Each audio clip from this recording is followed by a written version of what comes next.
first lock we're going to pick is the Mul-t-lock Classic. And you can see we've got this clamped up in the vise here. Here is the key bitting on there, quite nice. Some very deep ones, some very shallow.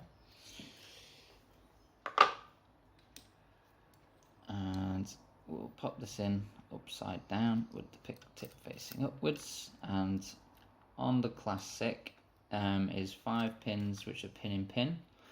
So on the handle here we've got 1, 2, 3, 4, 5, and the line on the handle in the middle, which we can see moving back into there.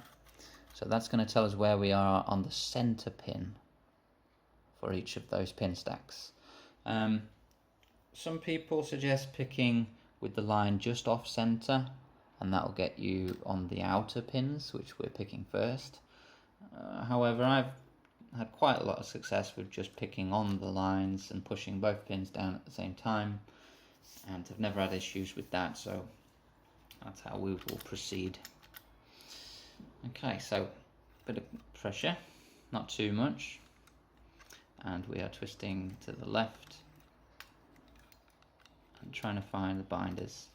I've already hit 2 pins and we've gone into a bit of a set. One at the front there.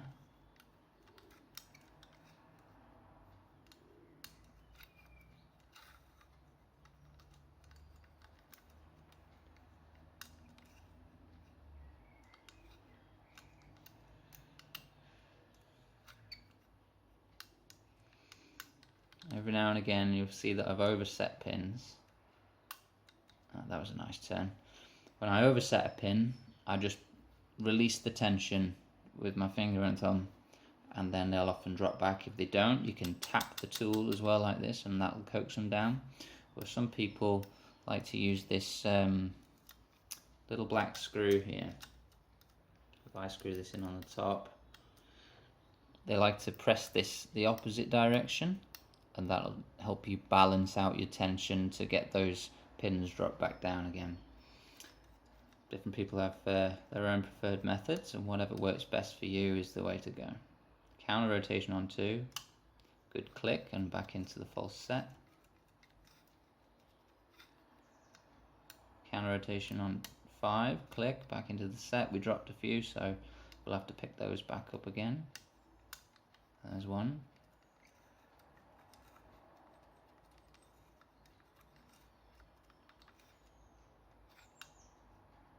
At the back.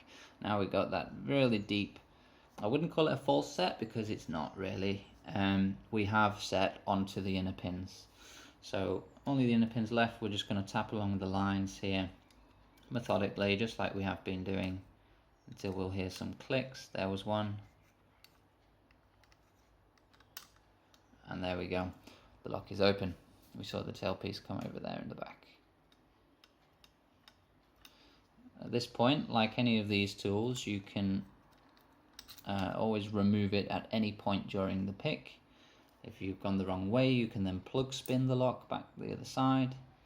This tool will also have no problem picking in the other direction. Like any, though, it's a bit harder, but you can do it without a problem. Okay, so that's your Mul-t-lock Classic.